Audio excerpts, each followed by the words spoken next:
Hello दोस्तों, आज हम फिर एक नए वीडियो के साथ। आज इस वीडियो में हम सीखेंगे वर्गमूल कैसे निकालते हैं।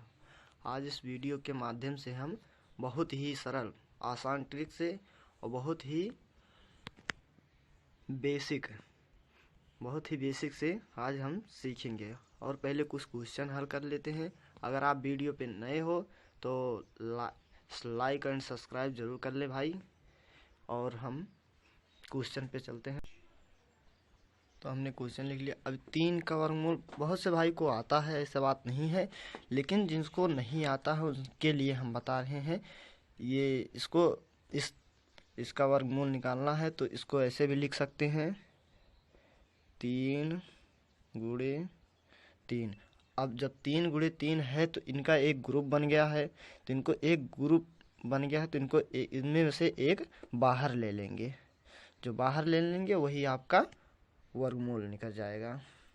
बहुत ही आसान ट्रिक से हम सीखेंगे। अब चलते हैं दूसरे क्वेश्चन पे। तो हमने दूसरा क्वेश्चन भी लिख लिया है। अब इसे बहुत ही सरल तरीके जैसे पिछला क्वेश्चन किए थे उसी तरह से, अगर मान लो किसी मतलब आता है, ऐसी बात नहीं है, जो भाई को नहीं आता है वो ऐसे भी कर सकते हैं। इसको ऐसे करके रूट बना के फिर इसके बाद 5 गुणे 5 ऐसे लिख लेंगे। इनका एक ग्रुप बन जाएगा। इनका ग्रुप में से एक को बाहर निकाल लेंगे, यही आपका वर्गमूल हो जाएगा। तो बहुत ही आसान सरल तरीके से, और इससे रिलेटिव और क्वेश्चन देखते हैं। तो हमने एक और क्वेश्चन लिख लिया है। अब इसको उसी तरीके से हल करेंगे। इसको पहले रूट करके 7 गुणे 7 कर लें, क्योंकि ये 7 का वर्गमूल है। अब 7 को हम वर्गमूल निकालेंगे। अब इसको पहले इनका एक ग्रुप बन गया। अब इनको ग्रुप बनने के बाद इनको एक बाहर निकाल लेंगे, यही हो जाएगा आपका वर्गमूल। बहुत ही आसान, कुछ करना नहीं है दोस्तों, बस इसका ऐसे मतलब इस गुणनखंड में तोड़ो ताकि ये इनको इस तरीके से तोड़ो ताकि इनका एक ग्रुप बन जाए। जैसे हमने इससे पहले सीखा था, 3 गुणे 3 था, फिर इसके बाद 5 गुणे 5 था। अब यहाँ पे 7 गुणे 7 है। तो इसी हिसाब से इसको तोड़ना, ताकि और हाँ, एक बात और ध्यान में रखते हुए कि इसको मतलब गुणा करने पर इतना संख्या आ जाए जो यहाँ पर रूट के नीचे लिखा हुआ है। तो इसको इस हिसाब से तोड़ते हैं। इससे और रिलेटिव और क्वेश्चन देखते हैं। अभी इससे बड़ी क्वेश्चन भी कराएंगे, लेकिन पहले छोटे छोटे, क्योंकि बेसिक के हिसाब से अगर बेसिक जान लेंगे तो बड़ी क्वेश्चन भी आसान तरीके से हम कर लेंगे। तो पहले छोटी छोटी बातें देख लेते हैं, फिर इसके बाद बड़ी क्वेश्चन पे चलते हैं। हमने एक और क्वेश्चन लिख लिया है। अब इसे भी उसी तरीक़ा से हल करते हैं।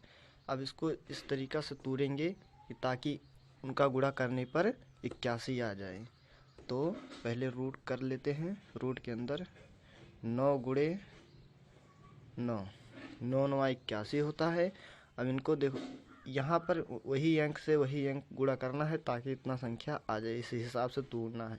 अब इनका एक ग्रुप बन गया, तो इनमें से एक को बाहर ले लेंगे, वही हमारा वर्गमूल हो गया। अब इससे और बड़ी भी क्वेश्चन हम कराएंगे। तो दोस्तों हम इसको फिर सीखेंगे।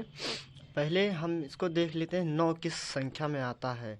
6 6 36 6 में नहीं आता है। इकाई अंक ध्यान देंगे, 7 7 49, हाँ 49 में 9 आता है तो 7 लिख लेंगे, 7 आता है। और किस संख्या में, और तो हमारे ख्याल से और किसी संख्या, और 3 में आता है, 3 त्रिक का 9, तो 3 भी लिख लेंगे ऐसे। अब इसके बाद 2 अंक हम छोड़ देंगे, फिर एक अंक देखेंगे किस अंक के बीच में आता है। जैसे कि 1 या 2 और 1 के बीच में 2 आता है, 1 के बाद 2 आता है 1 के पहले, तो हम इसको 1 गुणे 2 कर लेंगे। 2 1 2, इसके बराबर आया हुआ है, इसके बराबर, तो इससे छोटा नहीं, इससे बड़ा, तो इससे पहले हम जो अगर इससे बड़ा होता तो बड़ा वाला संख्या लेते, इससे छोटा होता तो छोटी वाला संख्या लेते। अब इससे लेकिन बराबर में है तो हम बड़ी संख्या को उठाएंगे। तो यहाँ 1 इसको ले लेंगे और 7 को यहाँ ले लेंगे, तो ये 17 का वर्गमूल हो गया। तो बहुत ही आसानी तरीके से हमने सीखा। अब इसी के रिलेटिव एक और क्वेश्चन हम देखेंगे। हमने एक और क्वेश्चन लिख लिया है, अब इसको देखेंगे। यहाँ इकाई अंक ध्यान दें कि इकाई अंक किस किस में आता है, तो 3 में आता है और 7 में आता है। 7 से 3 3 और 7 में आता है। अब 2 हम अंक छोड़ देंगे। अब 5 को देखेंगे हम किस संख्या के बीच में आता है, तो 4 चौक 16 बहुत ज़्यादा हो जाएगा, 5 नहीं होगा, तो 3 त्रिक्का 9 ज़्यादा हो जाए, 2 दूनिया 4, 2 और 3 त्रिक्का 9, 2 और 3 के बीच में आता है। तो 2 को ऐसे 2 गुणे 3 कर लेंगे, 2 गुणे 3, 2 3 या 6 हो गया। अब इससे इस संख्या से ये संख्या छोटी है, तो हम छोटी वाली संख्या उठाएंगे। इस संख्या से ये वाली संख्या छोटी है, तो हम छोटी वाली संख्या को उठाएंगे। अगर इस संख्या से ये वाली संख्या अगर बड़ी होती तो हम बड़ी वाली संख्या को उठाते। अब इस संख्या से ये संख्या छोटी है तो हम छोटी वाली को उठाएंगे। तो 2 यहाँ ले लें, 2 और छोटी वाली संख्या 3, तो यहाँ 3 को उठा लेंगे, तो ये 23 का वर्गमूल हो गया। तो बहुत ही आसानी तरीके से हमने सीखा। अब हम इसके बाद और भी क्वेश्चन हम कराएंगे। तो अगर हमारी वीडियो अच्छी लगी हो तो लाइक एंड शेयर सब्सक्राइब कराएं, क्योंकि हमारी नए वीडियो आप तक पहुंचते रहें। जय हिंद।